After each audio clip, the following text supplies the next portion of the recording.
Hi everyone, welcome to another DIY into Wild. What I'm doing today is creating a long overdue hedgehog ramp for my pond. So again, while we're in lockdown, I'm just finding ways to really spruce up all the things that I've got out in the garden, make sure that it's really safe for our wildlife. So I'm making a wildlife ramp, particularly for hedgehogs for the pond, but if any little creatures fall in there, it means they'll be able to get out, and these are so important if you've got a wildlife pond, and it is quite hard for things to get out if they fall in. So I really recommend you making one of these for your ponds. So what you're going to need today, I've got an old scrap bit of wood here. It's very long, so I'm just going to keep it this length, and then that means the further it goes in, the more gradual the ramp. So I've got that.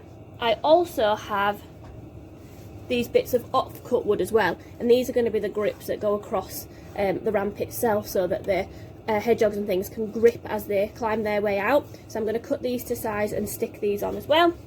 I've got a saw for doing that, so any children watching this, make sure you've got an adult if you're going to do the same method as me. The beauty of a hedgehog ramp is that you can make them in all different ways, so there isn't one set way to do it. And finally, I've just got a little bit of sandpaper here just to take the muck off the edges, because this bit of wood's been in our garage. And the last thing, I'm going to be using some really strong Gorilla waterproof wood glue to stick those bits on. So let's get started. First things first, I'm going to sand the edges of the wood just to get off any dirt and make the edges a little bit smoother, really.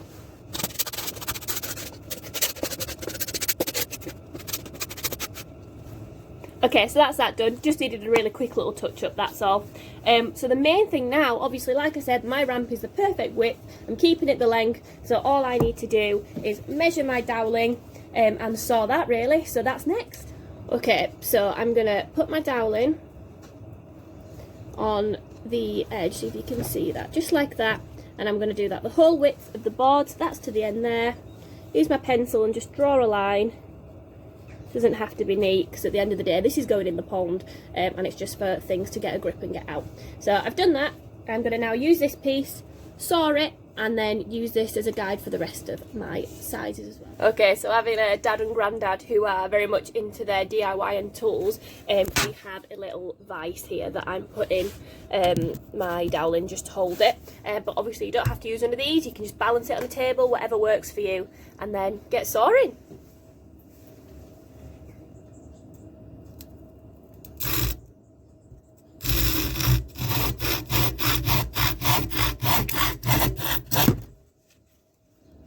Piece of cake. So now I just have to repeat this a few times until I've got enough sections for a hedgehog to be able to grip, to be able to get out of the pond should he fall in. So I'm just going to crack on with that.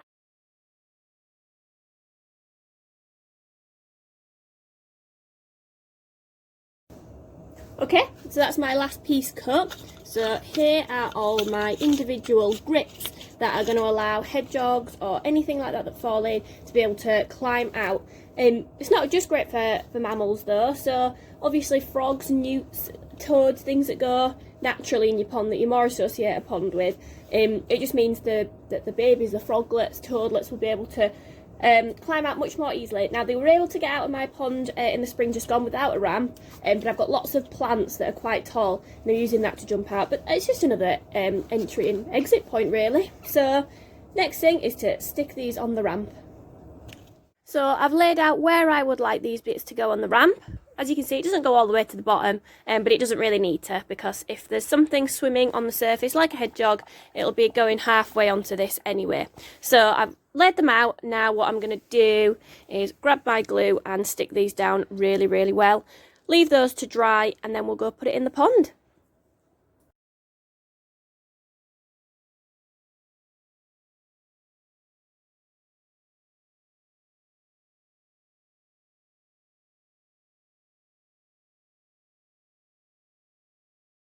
Okay, so that is all my pieces now stuck on. I'm going to leave that for quite some time to dry just to make sure it's fully sealed and stuck down properly, and then we'll go put it in the pond. Okay, so here we go. The ramp is built, it's all dry and really sturdy. So I've just broken some ice off the top of the pond because we've had a lot of snow here over the past few days, and I'm going to bob this in the pond, gradual slope, and to balance that on the side of the pond as well. And obviously that means anything can climb in and out.